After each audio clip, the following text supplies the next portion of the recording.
Yo, what's up guys? So, samahan niyo ako ngayong Thursday. Ngayong ganap ko dahil meron akong klase.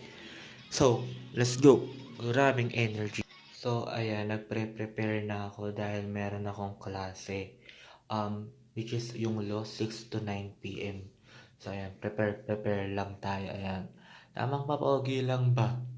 Ayan. Ganyan lang ang OOTD ko lagi sa school. Di ganun ka aesthetic, kumbaga sakto. Tapos mag e-bike lang ako. So itong e-bike na to, hindi ko naman to pwedeng dalhin sa Manila, 'di ba?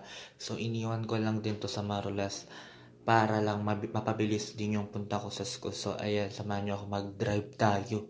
Na-drive pa kita dyan. Ayan. O sige.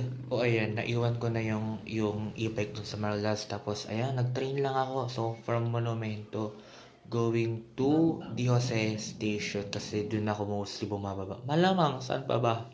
Yan, dito na ako sa Bangbang. Ito na yung next clips kasi hindi na ako nag-video dun around sa Avenida kasi syempre madami mga tao dun. So ayan, ayan, papasok na ako ng school kung saan maaga-aga pa kasi start ng class 6 p.m. So ito, paakit na ako nito dito sa room namin, sa room 22. What's up? So ito yung mga classmate ko dito sa subject na to. And dahil nga late enrollee ako, ngayon ko lang na-meet tong si Sir. Shout out kay Sir James. So mabait siya. Yan, so 6 p.m. to 9 p.m. kami dito sa Law 49 yung 8:41 na. So 8 p.m. yan. So uwian na kami niyan. Hindi na ako napag-video kasi strict si sir sa paggamit ng cellphone.